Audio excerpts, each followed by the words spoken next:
Hello, everyone. Hey, Welcome to the Mike Armstrong podcast show. And today I'm joined by Kashmira Mody, who is a transformational coach from Learning Essence, based in India. And we're going to have a little chat about business, lockdown, networking, and all those sort of things. So, how are you doing today, Kashmira? You okay? I am doing really well. I'm so happy to have this conversation with you. I mean, who Brilliant, can brilliant. resist a guy with dark glasses? I mean, Exactly. My future's so bright, I got to wear shades. That's the plan. I feel you. Yes, great. And obviously, I'm a big networker, so I usually get people on that I've already sort of met at networking events, etc. But actually, Yes. more recently, especially the last few weeks, I've been getting people on with our first chat, if you like, as this one is actually on the podcast. So it's sort of like a networking chat and a getting to find out a little about you at the same time. Now, the first place I usually like to start is about lockdown, really. How has it been for you? And have you done anything particular in your business to change things during this time? Okay, so in India, we've been in lockdown pretty much from the 23rd of March. And so, on a personal level, it's been really intense. We belong to a social culture. So, being isolated, not being able to meet people, hug, touch. I've not seen my mom in 4.5 months. So, personally, it's a real challenge. And then, because of the work that I do, Mike, and it's coaching, a large part of it is not what you do, who you show up as. So it does, so it takes a little bit of introspection to get yourself grounded so you can actually show up. Work wise, I really thought I'd be on vacation for 2020, once this went great. But the reverse has happened. I mean, I have been swamped, new people who want to coach. And when I look back, it makes sense, right? Because it's been so intense that people do want to upskill, people want to find new ways to cope and to prosper and to thrive. So Transform. business has been, Yeah. yes, to transform. So I'm right there. And I've also used this time to move all my services to a digital format.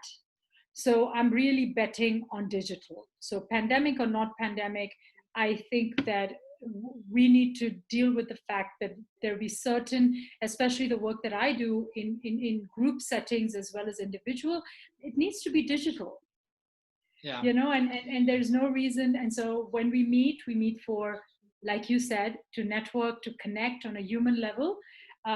The business work can be done virtually. It's just a lot of it is more efficient, more effective.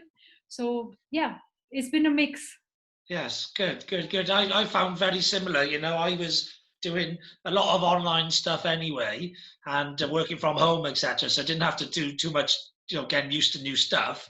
It was just Yes. transforming the old school way of contacting and connecting with people, which for me was, a few real world networking events and a few sort of real world meetings around those networking events. And now I do Yes. all of that online in Zoom, and I'm able to do more of it because it takes less time because you're not doing the traveling and the getting ready and all of that in between. Absolutely. Absolutely. Yeah, brilliant. So obviously you're a transformational coach. You Yes. help people sort of therefore to transform themselves and their businesses during this time. So Yes. again, I do similar sort of things. I coach people in sales and marketing and business growth. And so That's for right. me, there's been again a lot of people looking to change and learn and educate themselves and transform and learn new skills and upskill and all of that. So it's a good time for us. But just tell us a Yes. little bit about your background, what led you to become a transformational coach, and all that sort of thing. Yeah. So I my education is in engineering, so I'm an electrical engineer by education. I went to school, yeah, well, in undergraduate college in America. I graduated. I worked with AT&T, Bell Labs, so I had a blue chip um, corporate career. And then almost a decade into that, the telecom industry kind of melted. If everybody can remember that in 2000, in the 2002 2003 time frame, telecom really collapsed and AT&T loosened it. At the same time, my marriage also ended. So on the back end of a crisis, I had to just stop. My life, just everything I knew in my world just came to, it wasn't a pause, it was just a stop. Yeah. And I left America and I came back to India, where I had lived for many, many years. And I straddle both cultures, Mike. So in many ways, maybe my worldview was more American than Indian at that time. And so it just collapsed, and I had nothing, right? To everything that you hold dear just fell away. What happens though is, when you're lucky like me and you get the support that I did, is a tremendous opportunity to look inside and really ask myself, where do you go from here? I have nothing to hang my hat on. I don't have a relationship. I don't have a job. I don't call home a country that I feel at home. So I look Indian, but India didn't feel like home. So here I was, and, zero at the age of 35. And so the process that I took to rebuild came out of what nobody could take away, which was my value, my vision, what was within me. And so I really built my entire practice on what I used to rescue myself. I really feel I rescued myself. And I used that experience, those tools, those teachers, and I offer it to my clients. And I say that, I surely know if I can do it, anybody else can do it. Whether you're a business or an individual, when you align with what is within you, that can never be taken away. That never goes away, and it's kind of limitless. And so I've got this business, you can call it business, but I really feel that for the last 14 years, I've just been sharing my life. And what I realized quickly is that this is not like a feel good stress management, soft skills experience. This is hard stuff. When you align to your value, vision, unique area of genius, you're a successful business. You're a sales guy. Like every salesperson has to be true to their own style. And so I discovered quickly, oh my gosh, what I discovered for myself as an individual, it also works for companies. It works for businesses. It's true. Every business has a value and a vision, and to that extent, it's an entity. It's living and breathing. It's an organism. And now I tell you, 14 years into this, I'm again a student. I'm again taking everything and moving it into technology. So I'm talking to all these young technology wizards, and then I'm networking. And I meet people like you, and we are in similar communities. And I'm back to being a student and resetting, and it's so exciting. It's given me such an enthusiasm, and I know that because I'm powered by what is within me, I can shift, so I can always learn, unlearn, relearn. And I think there are enough people out there who become my clients who get excited by this idea that you're in this indefatigable process. Yeah, definitely. It sounds like you've gone through a similar sort of journey to me, because I had a divorce 8 years ago now. I'm 42. Well, when was it? It was 2012. So what's that? Yeah, 8 years ago. It's just 8 years ago. And I had to start again, similar to yourself, So I was newly self-employed. I didn't have a job, didn't have a consistent income. I was divorced, so I moved around 5 times in the first 2 years. I didn't have a base, a stability. And all that sort of thing. And then, I had to sort of find it within me to come up with strategies and ways of building a business and a reputation and a brand, without the usual methods of investing a lot of money, or, doing it on the side when you're stable in something else and growing it. So just all those sort of things. And I help other people, with what I've learned, the skills and the knowledge and whatever. So it sounds like we're on a similar sort of journey, really. And it's always great to meet fellow people who are sharing the journey. And I'm a big networker as well, so it's always good to to get to know people and understand them, so that when you meet a lot of people, as I do, sometimes you just meet somebody and they remind you of somebody else, and you think, I need to put you two together. You two need to be doing business, and so that's why I'm on a mission to become a global speaker. So I tell lots of people there all the time because it's positive pressure. It's it's Yes. putting it out there to the universe and to my own subconscious that this is what I'm going to be doing, and that's why I do my podcast, because I do a lot of episodes on my podcast. I've done 400 episodes since the end of April. Wow.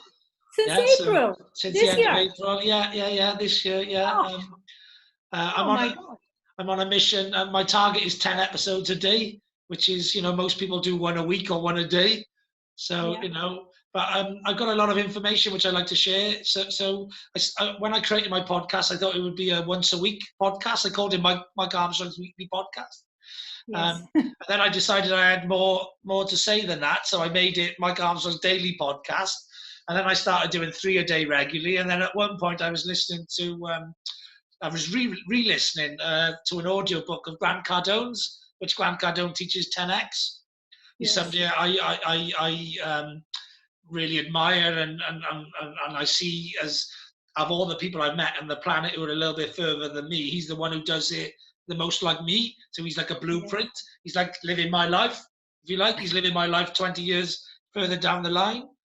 And I met him, etc. And so I've already 20x the sales team, and he teaches 10x. So 10x to me is, to a lot of people, 10x, doing stuff 10 times what you're doing now, is too big for a lot of people. But for me, I know I'm capable of 20x, so 10x is very achievable. Wow. So when I was doing 3 a day, and I thought, I was listening to the 10x, re-listening to it again, and I thought, well, 10x my original sort of 1 a day is 10 a day, so let's go for that then. So I'm just doing 10 at the moment, and I'm just trying to get out there and reach as many parts of the world as possible, because the more people who know me, the more chance I've got of becoming a speaker in that country, or with a contact that they may know, and that sort of thing, Absolutely. And this is something that I know, and I want to talk about it, is through all the challenges that I had, and then through all the good times I've had, I think you will say this, and I know this, one of the strongest things that you can hang your hat on, or you can really pivot around, is a community. Yes. So whether that community lives online, or I feel like if I didn't have my family, my friends, my community that supported me, backed me, always stood for me. Even when I first started coaching, and I had like one client who gave me really 5,000 rupees, which is under 100 GBP. That was still because there was somebody who would said, you're not going to go to you're not going to go to bed hungry tonight, because we're standing for you. So building a community, and so even what I immediately see is, you are building a community, and you're bringing people, when you're doing so many podcasts, it's like creating this inspirational community. And I mean, I hear you, Mike, and I'm really, I go away thinking, okay, how can I up my game? How can I go? That's my mission in life, is to help people to improve. So I love to inspire people to pick up the pace. You know what I mean? I love to, because we're all capable of so much more than we think we are. Yes. Yeah. That's one of the things that is across most human beings, is that they only tap into like 5% of what they're capable of. The 90% of people who would just do what the same as everyone else, they're not actually tapping into the capabilities that they've got. Like most people don't learn after leaving education. I've probably listened to, because I prefer audiobooks than reading, but I've listened to and read probably 10, 12 books in lockdown. Yeah. And I've re-listened to some of them as well over again, so it goes in. So I'm trying to maximize myself, wherever possible. I have a dear friend who years ago, she told me this: the more you do, the less you do, the less you do. Yes. And it took me a long time to really understand what she was saying. It's so powerful, isn't it? And I think it has momentum. And it's not and there's a difference between being busy and intentioned action. So I think you're not talking about just filling up your calendar, like just staying. When you intention, and like this, you've created an intention, and you're putting it out into the universe, and you're doing good. touching so many lives. I mean, you're bringing on this podcast people that would otherwise never do an interview like this, or chat, or That's right. Yeah. Well, to me, again, it's pushing people outside of their comfort zone as well. So I love to do that. So I get people on podcasts who've never done it before, and I say to them, "Listen, it's just a Zoom chat. I just happen to record it and stick it in a podcast. But you do Zoom chats all the time, So what's the difference?" And so getting people I didn't get that. I have to tell you, I didn't get it till you said 3, 2, 1. I have to say, I didn't get, because I thought, why does he want the video and the audio? And I thought, okay, well, he's like, I'll send you the Zoom link. It's like, okay, no problem.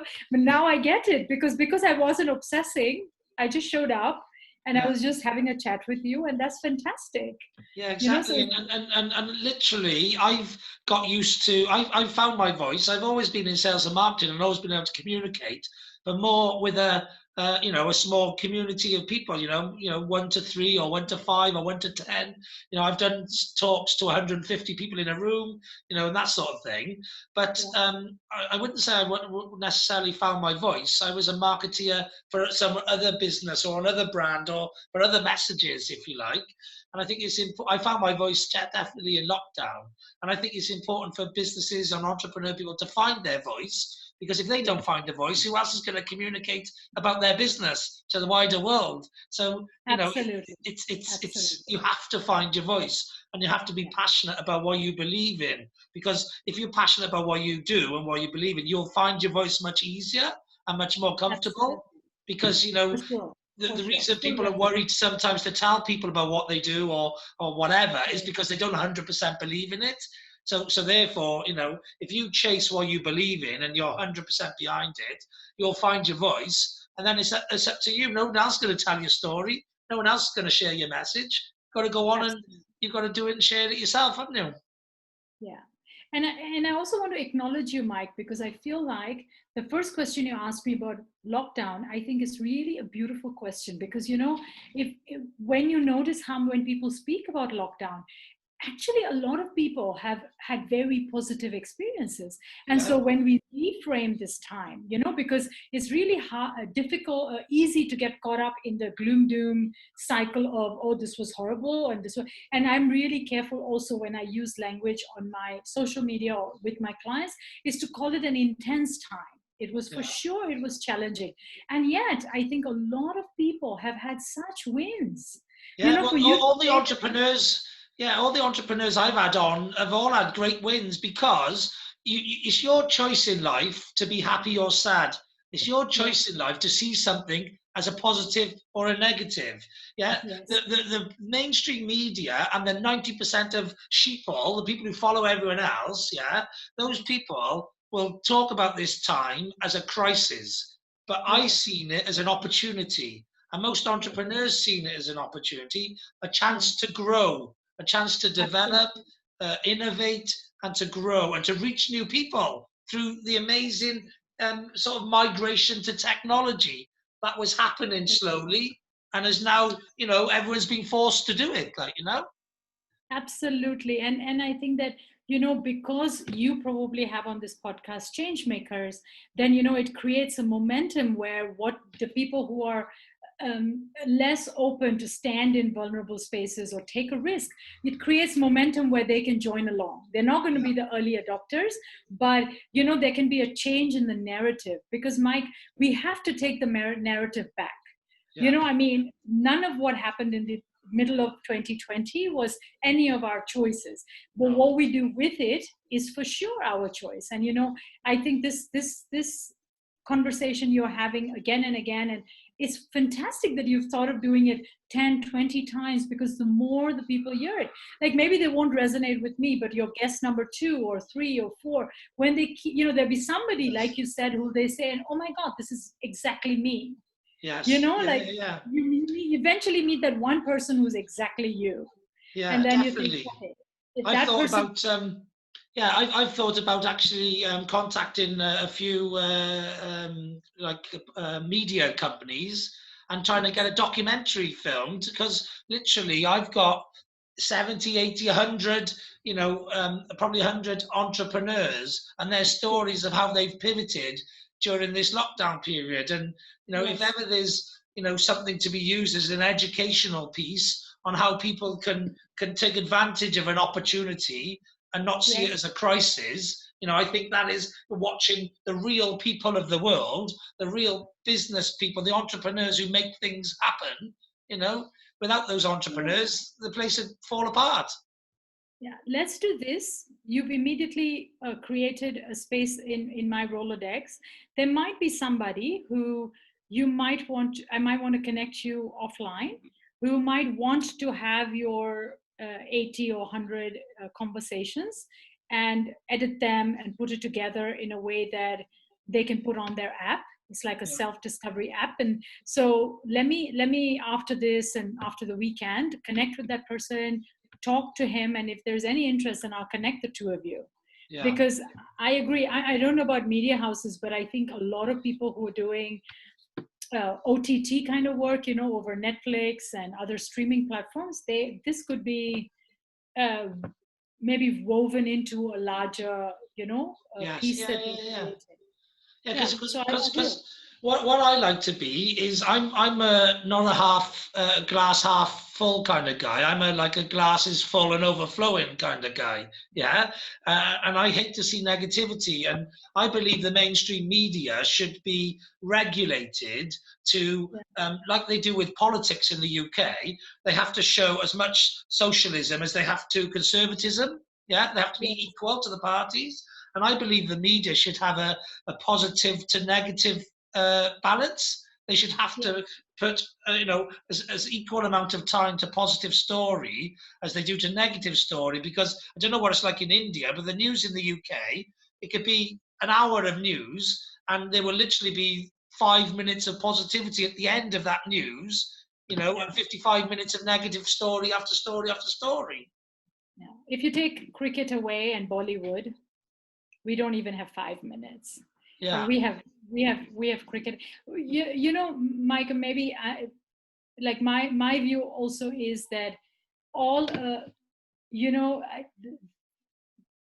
is a point at which the nexus of everything that happens in the mainstream media and its connections into various interest groups, it might be it gets so fatiguing, because at some point you're thinking, how far do you go till you find a good human being? Yeah. And so I think, like, my own strategy is just to tune out tune it out, and then just focus on. So I mean, I just don't watch TV. I don't have a newspaper. I don't subscribe to the newsfeed, and I curate. So I just get the stuff that and even saying that, if you're on any kind of social media, you're still in touch with everything. Yeah. I mean, there's nothing that really passes you by. It just is not an onslaught, because I think you can filter it, can't you? So, like, I love business and sport because they're positive. And generally they're positive, and so I follow. So rather than listening to terrorism and coronavirus and bombs and and politics and underhanded politics and different gates here and there and all that sort of stuff, I just choose to actually tap into, okay, this team's winning and that team's successful, and this business person's recruiting more people, and whatever it may be. Because psychology is all about what you put into your brain is what you will feel within you and your body. Absolutely. So but unfortunately a lot of people don't know that, and so they sit there watching day in day out, thinking the world is the worst place you could ever imagine, because that's what's infiltrating them constantly, and the world's a great place full of great people. Absolutely. And it's what you give energy to is going to grow. And one of the things that I think this time has brought to our notice is that there is no longer a choice of whether we are going to be on social media or not, or we're going to use technology or not. I think it's now a question of how we're going to use it, I'm convinced now within my coaching programs, I'm actually adding on a program where we literally create a blueprint of how you're going to customize the feeds that come into you. Yeah. You got to curate it. You got to, gatekeep it, and you're only going to let this come in. I mean, you just let, we watch a lot of cricket in India, and depending on what part of the year it is, it's non-stop. We have 2, 3, 4, and then, and you need to just immediately know that gatekeep.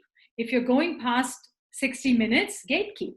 And we have technology today. You can time your apps. You can time your activity on technology, and technology is what you make of it. Mike, what I feel like is that we do not harness technology for the power it truly has. For the good. And Yeah. that's why, this is an example. You have taken Zoom and you've made it a place where people can have life transforming conversations, right? Other people are, I don't know. I mean, online Well, a dating. lot of people in the UK are having quizzes regularly with people and There you finding go. and finding it boring and tedious because it gets a bit monotonous after a while, But I love That's meeting right. people and I love getting to know about them and seeing how I can help them, and that's inspirational. So again, if you use, it's like I hear people all the time, they want to get off their phone because their iPhone's not good for them and that. My phone's great for me. It allows me to reach with people all around the world. It allows me to learn Absolutely. anything I want to learn. I listen to audio books on personal development, constantly on my iPhone while I'm out riding my bike and having mindfulness. My Absolutely. iPhone is like an amazing tool.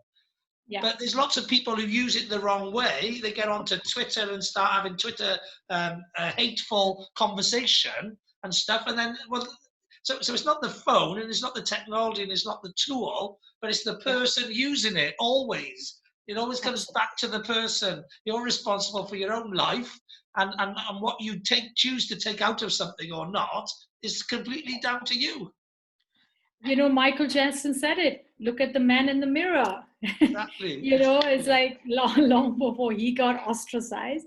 I Yeah. mean, really, it's the truth, isn't it? It all comes down to what you. In this, it's really nice, though. Again, and I'm a big believer of this, Mike. I use every platform that I get.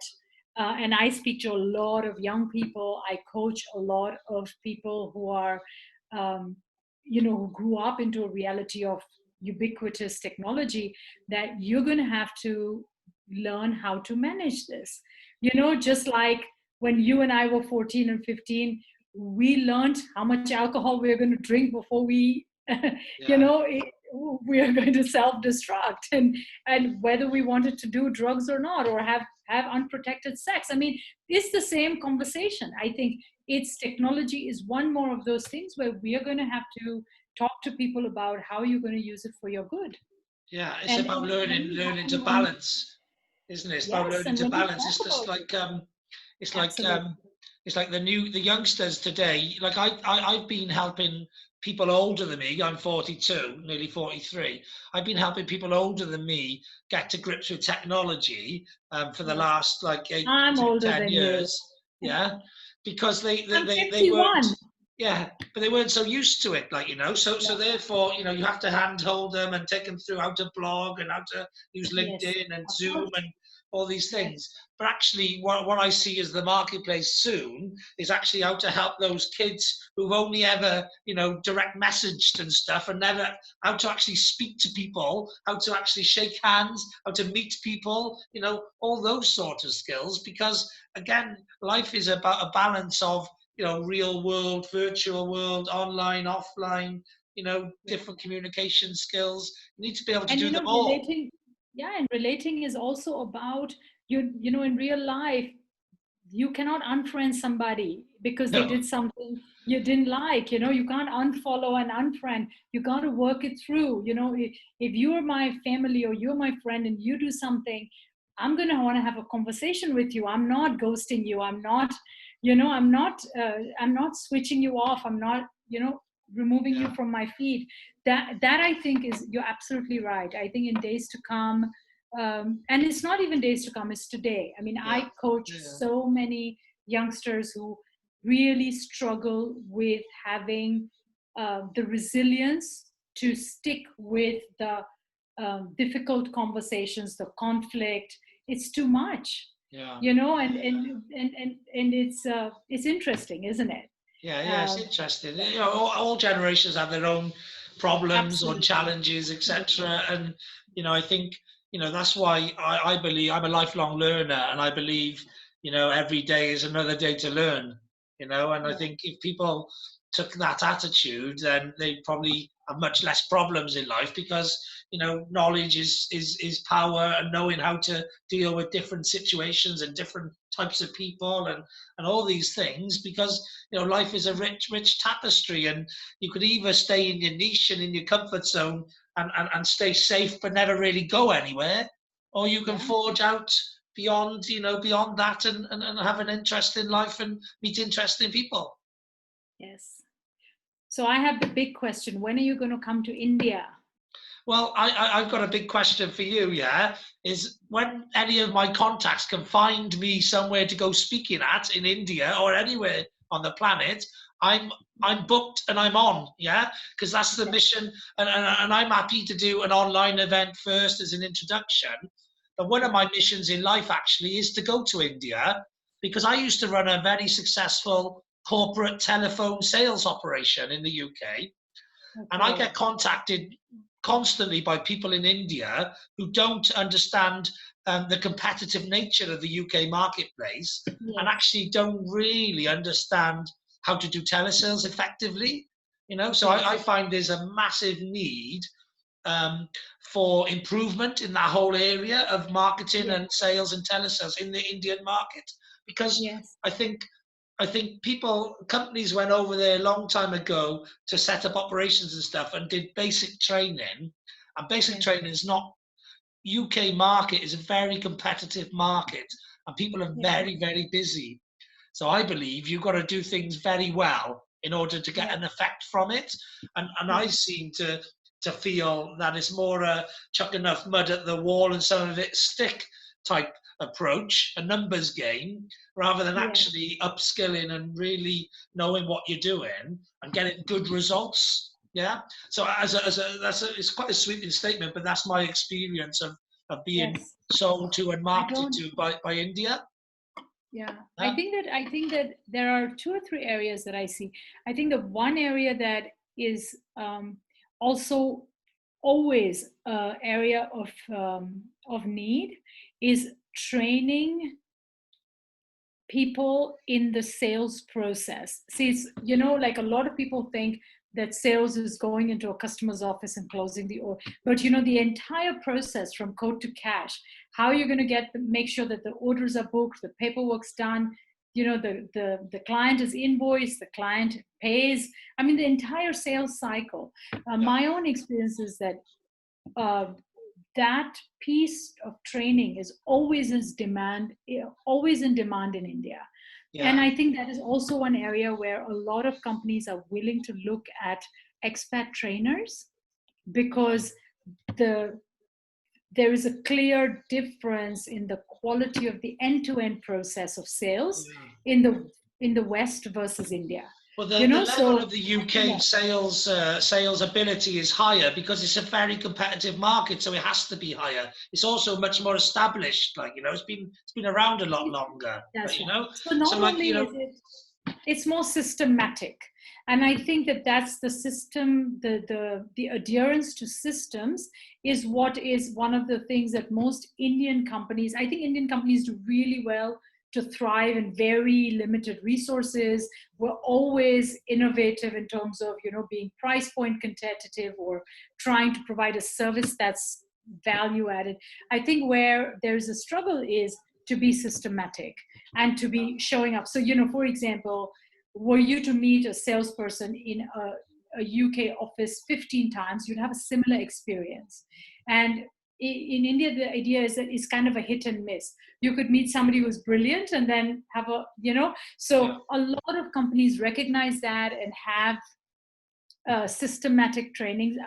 I was flying back from Sydney right before the world shut down, and the guy sitting next to me, he owned Pizza Hut franchises in India and Sri Lanka, and like 70, 80, or like a big. yeah, And he said that all his sales and training and process training he gets done by expat trainers. Yeah. So everything from the delivery guys to the in-store, everybody is trained by people who, Yeah. have lived the sales process in a Western country.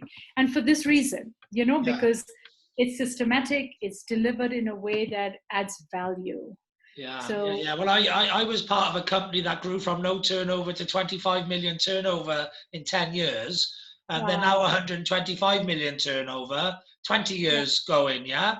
And I run the corporate sales team. So I dealt with the 10 million plus turnover businesses. So the big companies, yeah. yeah, The people like, Marks and Spencers and all the banks and, the governments and different places like that.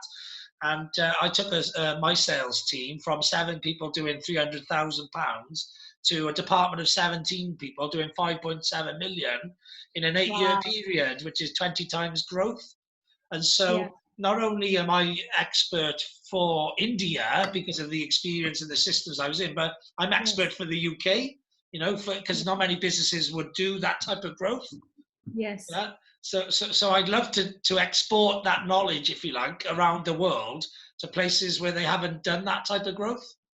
I think it might be a really good year to talk about. Um, if you can see, I'm trying to connect dots. I think that it might be a really good year to start conversations with companies. So let me do this. I'm going to, after this call, make some notes and give me a few days, and I'm going to connect back with you with some some leads, because I think that it might be beneficial for you to actually work with larger companies, with a big field force, Yeah. and for you to be able to offer some of that service digitally, Yeah. which will be a world-class training, but maybe at a compelling price point, and then Yeah. just require to come in Yeah, physical. and anyone who's got big teams of field salespeople, but they're now having to do Zoom and telesales, because obviously I run teams of telesales and field salespeople. I've actually Yes. converted telesales people into field salespeople. I've never Yeah. actually converted field salespeople back to telesalespeople, but I could. Yeah. It's a similar sort of process. Is I understanding think the there difference are. between I the think that two. there are companies.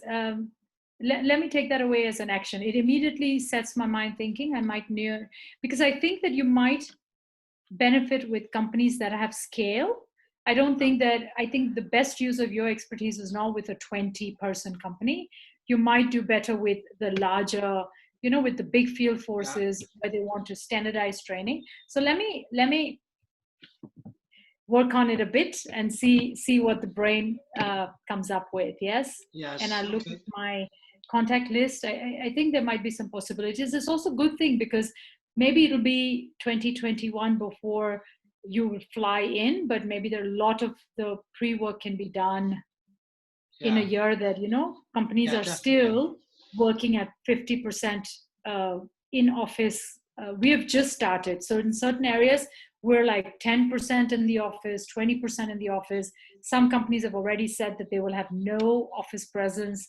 So Yeah, okay, I will take that, and I think there is something there. I yeah, think okay. the sales training is the piece where I feel um, you might have clients in India that might be interested. Yeah, yeah, So, I think so. And also as well, I've got a digital marketing agency. So I find the oh people my God, offering, when do you sleep, man? I don't sleep very often. No, I normally get my 7.5 hours every night. But the rest of the time I'm working generally, most days. Yeah, so also the industry sector where they do SEO, digital marketing, web design, and all of that. I Yeah, feel the level of sales in that sector, because they're all IT and they're not very great communicators, they don't yeah, they all say the same message. I've been contacted by 1,000 or more companies who offer the same thing, which is yes, basically we do XYZ, 5 things, 10 things that they do. They all say the same thing to me, and I'm like, yeah, yeah, but what makes you different from the other 999 that have told me the same thing? Why would I listen to you? I can't listen to all 1,000 of you, and yes, um, I can't work with all 1,000 of you. So tell me yeah, what you do that's different. And none of them seem to be able to ever answer that question. yeah, yeah. Yeah. So I think Yeah, that I hear you. sector. I hear you. I'm going to I'm going to, for me, I feel like the digital market, well, digital marketing is different, but with the graphic design, website design is concerned, Mike, it would be really hard for you to compete in India, because in India, we have so much. We have so much in terms of choice. Like we have everything that, we have like a guy who'll do a website for 20 pounds all the way to, the really Oh world yeah, yeah. class. No, I'm not about competing with them. I'm just saying they're always contacting me because they want me to be a Training those reseller for guys them. to be successful in the West, if Yeah, I understand correctly. yeah, but yeah, Yes? but how again? I could provide with them Did with I lose you? training so that they can market Yeah, and sell themselves better, so they can be the workers, if you like, for the front end sellers in the West. I got it. I got it. I understand what you're really after is not doing, selling that service, but really selling training to that sector, Yeah, isn't or it? even That's, marketing services to that sector for the West, because they're not so good at marketing the services to the West. yeah. In a way that Fair enough. makes I have, I difference. have, I'm going to take away the sales training bit, because I think I might have immediate traction for you there. I might have a couple of people you can immediately talk to and things like that. Yeah, Because that might be an entry point, and then you can upsell or find other revenue sources within those companies. But I think I immediately have a couple of people I'd be able to connect you with, so yeah, I'm great. on it. And you do transformational coaching. I noticed that includes there's a bit of holistic in there. You do a bit of yoga and that sort of thing, meditation. Yes, I have to tell you, I'm going to go ahead and shamelessly plug. Go for it. Next Saturday, on the 15th of August, I'm starting a 5-day Spark Off. And it is a combination of master classes, live experiences like yoga, meditation, community circle. And the idea of the 5-day Spark Off is an opportunity to pivot this year, right? So let's integrate the learnings, reset, redesign for the new normal, and then relaunch. And it's completely a gift event. And I'm asking people, like we have about 50 registrations now. I'd be very happy talking about 10x. I'd really like to have as many people, and I would love to have people from the United Kingdom, Mike, so that they can experience my work. Tremendous value, and it's digital, so it's self-paced. I've set the time so that they are friendly to the United Kingdom. Yeah, And yet, for those who are busy, they can just log in and do it at their own pace. But I would love, love, love for your audience to come check it out, have some fun with us. And the live events are going to be great. We have a wonderful yoga class, a wonderful dance meditation. I'm going to lead a guided meditation. I'm going to do 3 master classes on the principles of transformation, value, vision, unique area of purpose, all the dots, everything we've yeah. spoken about. You want to learn how to do it, 5 days. It's come join us. What's the Uh, web address, or where do they sign up for that? I can send you the link. I Okay, can yeah, send you send the me the link. link because I'll market it for you as well on some of my social media. Okay, love it, love it. And I also want to say that, I feel so much gratitude for the other MJ, Mark Jarrett, because that's the reason that you and I know each other. And Yeah, I really, I feel like we need to talk about, this is a great time to network. yes, Like put yourself out there, talk to people, you'll be surprised. I mean, each time, I don't know, Mike, if you feel this, like, when you actually come into a conversation, the person you meet blows you away. yes, Like, I've seen you on the chat, but when we talk, like I'm meeting this whole wonderful person. And yes. so having the conversations, reaching out, networking, I mean, I do think it, do what it, do happens it. is is like-minded people and energies attract. And at the moment, everyone's going into this globalization. So Yeah. actually, I'm quite unique as a person. There's not many people like me. Okay, but on a global basis, there's much more than there is on a local or regional level. So those Yes. people like me, we gravitate together. Birds of a feather flock together, and Yeah. energies attract other energies, and so people who people who wouldn't normally have found each other during the geographical restrictions and the old school way of doing things, and now gravitating towards each other through Facebook, through LinkedIn, through WhatsApp, through Zoom, through these online virtual networks. And so I love it. That's why I do what I do with my podcast and the Zoom, and put these chats on there, because I think it's great that you can spend 45 minutes getting to know someone that you would never have met, and have so many synergies and things in common, and shared experience and shared contacts, and people that you think, actually, I know someone you should know, and all that sort of thing. It's just doing things on a much bigger level. Absolutely. And I think it breaks prejudice and judgment. Do you know, like when you come into conversations, and now we have time we have opportunity with technology to meet people from everywhere. Like, there are certain people who just wouldn't be in my world, because my world is, as you well know, would be the same people, my clients, my family, my friends, and the circles. And because of virtual networking, you have the opportunity to just completely go out and meet people that are, isn't it exciting? Like somebody who's totally not in your worldview, and suddenly you meet that person and you can learn from them, and they know you, and they'll at least answer your WhatsApp. If not, they pick up your call. You now have a connection to the world. Friends all around the world. Friends all around the world. Yes. What a better life, isn't it? What a better life to have friends all over the world, Absolutely. And then, one day we are going to get on planes. Yeah. And we'll have people to meet when we go to the other end. I mean, we've met people in Kenya and in South Africa. And, it's like, I met this woman from Iceland. Yeah. I was like, hey ho, I've always wanted to go to Iceland.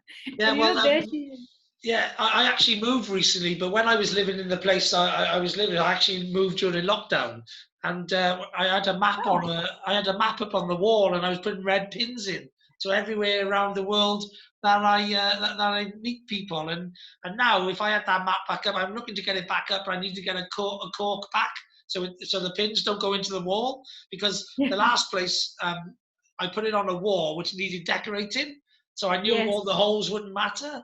Yeah. But now I'm in a house where everything's decorated, so I've got nowhere to put it, so I've got to get it back so I can put the pins in. But my map of the world would be pretty red now, because I was putting red pins in, and they were sporadically dotted in each country. But now, if I actually put it back up again and put red pins in with all the people I met during lockdown. Oh my gosh, you should. It would be a fantastic visual. Think about it. And like, imagine if you could click on it and go to the chat with that person. Like, it would be such a tremendous asset. It would be so good.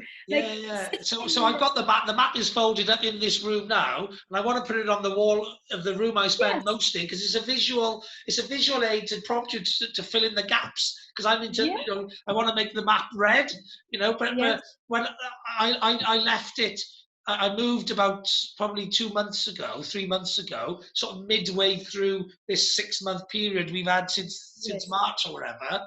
And I haven't seen it since. I only seen it in the first 3 months, not the second 3 months, when I've actually done much more international chats. So I can't wait to get it up somewhere, so I can see where the red fills in. Mike, you have homework for the weekend. Yes, I gotta go get that cork back somewhere.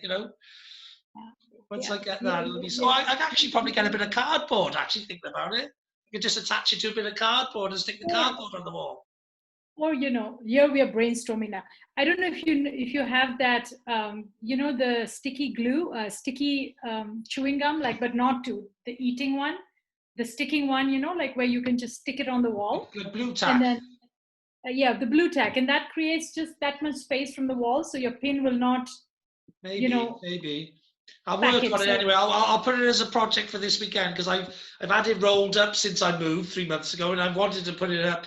But, I just thought, where can I put it? Oh my gosh, you could my head is exploring. You could digitize it. It would be such an asset for virtual networking. Yeah. Think about it. Like, you've used 4 months to make the whole world your oyster. Yeah. Do it. I'm so excited. What I could do is actually take a picture of it, when I put the pins back, I can take a picture of it, put one pin in, take a picture, put two in, take a picture, and do a freeze frame of the map filling up, you know? That's right. Actually, I think the iPhone has a feature, right? Like, what is it called? It's called something where, you know, when they do it for the stargazing, they keep taking a photo, like you set it up. Like a free, like a, yeah, like a, there's like a freeze term frame, for like it, animation, like an right? animation type feature. Yes, you just have to set it up on a stand, and you hit, and then it'll take frames every second till you stop. Yeah. Or your iPhone runs out of storage. Oh my All right, gosh! yeah. Look, we I'll just work came. on that this weekend, and I'll send you a picture when it's up on the wall. I'm looking forward. You're going to hear from me. I'm busy with the Spark Off. So there's one specific person that's come to my mind, Mike. If I'm going to try to have a conversation with him tonight, and if he plays ball, then I'll connect you immediately. Yeah. Because he's like the Uber sales guy from telecommunications. Yeah. And I think that if you and he got into a partnership where he could get you the contact, and then you could provide your sales training, I think it would be a really good conversation to have. Yeah, I worked in telecoms as well for a while as well. I was going to say, I've also got a smart happiness formula which I give to people, which is a daily formula to become the happiest you that you can be. So Yes. I'll run that by you as well, because it includes an area that you work in, meditation. Yes. So I call it the smart happiness formula. And the SMART stands for sleep, meditation, ability to perform, which covers exercise, nutrition, and hydration. Those three things. Yeah.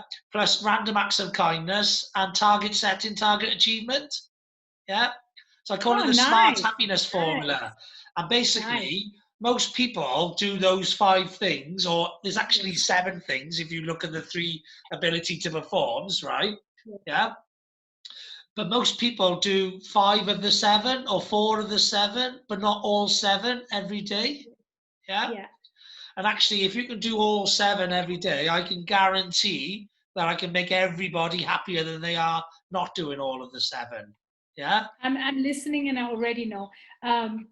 You know, it reminds me of the Miracle Morning and the Savers, which everybody went behind about 2-3 years ago. And I think that the thing about this, your T, you know, the targeted achievement, Target setting, I think and achievement. there's something about that, right? I mean, I'm more and more about, you know, I have explored this idea of goal sprints. Yeah. I don't know, you know, like, I think that human beings do much better with setting massive small goals targets with massive for the duration they are. So a small time period, a massive target for that, like your 20x, but not like, I don't think that for the modern man, the 1-year plan, the 2-year plan, I think the 90-day sprints, you know, so this targeted achievement, you know, within. In my experience, people set big targets and big goals, and then they don't set the little medium ones to get to them, and they don't set the daily tasks in order to achieve the medium ones to get to the big ones. So it's too big a gap. And so what happens is they think they're heading towards the target, then something knocks them off, and then they're just off. Yeah. Whereas actually, if you just concentrate on the little things every day, the little things add up to the big things. You need to stop talking. You're going to take away my entire coaching secrets on this one podcast. Oh, is it? I'm sorry, I won't say anymore. But if that's what you're talking about, then definitely. No, but look, my own experience is very similar to what you're saying. And my own experience also says that people who've been successful in business or as professionals have come to the same truth. Yes. You know, the truth, nobody's monopoly. Everybody arrives at the same truth.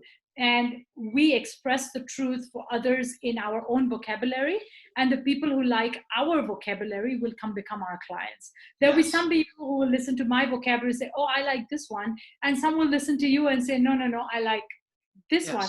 And so, you know, it's what resonates with you. I listen to people like Brian Tracy, Jim Rohn, Tony Robbins, Jarek Robbins, Robert Kiyosaki, etc. Different people, but Les Brown, another one, motivational speaking, and there's loads of people teaching personal development. But it's which voice sounds good with you. It's which words, vocabulary. It's just whichever one resonates with you.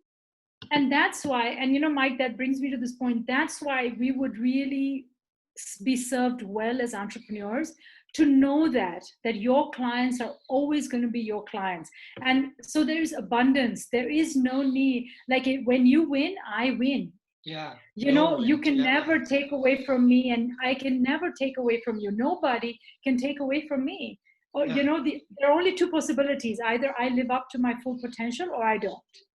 There isn't, and I think that unfortunately too many people get trapped in this idea of there's scarcity. There's only so much, and so you winning means I have less. And I think that when you let that go, it's just there's enough. Yes, there's enough for everybody. There's enough. Always enough. There's always enough. Yes. And what you put out, you get back in return. So just keep putting out. Spades full. Yeah, yes. There's a book. There's a book actually I just finished listening to on audio. It's called The Go Giver. Have you heard of that book, Bob Burg? Well, who's the author? Bob Burg. No, but I will look him up. Yeah, check that one out. The Go Giver. It's basically about what you put out, you get back in return, and and about adding value, if you like, to everything that you do. Just give more value than you get back in return, Yes. But and stay in your lane. Stay in your lane. Don't allow, stay in your lane. Keep, remember that you have a lane. Yeah. And your lane is going to always look like your lane. For me, it took me a long time, Mike, to get that. I got so distracted, and I spent so many years looking at other people's lanes and taking very scenic detours, and I'm happy for them. I really get it that you have a lane. Everybody has a lane. Brilliant. And I'm conscious that you're going to go, have a nice weekend in the country. So yes, I am. So I'm going to say thank you very much for coming on my podcast and for having a great chat. I have really enjoyed talking with you. Thank you. No problem. Thank you very much. Same. Now you have a friend in Wales, which is in the UK. Yeah. And I have a walking tour of Wales. It's on my bucket list. So don't worry. Good. It's a lovely place to come. Very beautiful, very green, very luscious. And whereabouts in India are you based?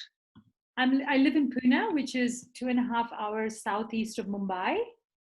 Yeah, okay. When you put that pin, you better put it in the right place. In Pune, yeah. I'm not in Mumbai. I'm in Pune. You have to put an accurate pin. I'll be checking it. I will put it in there. Don't you worry. It's going straight into Pune. But thank you very much, and just have a great day. Okay. All the best. Bye-bye. Bye. Right. There's nothing else left for me to say other than have a great day. I know I will. And thanks very much for listening. Cheers. Bye-bye.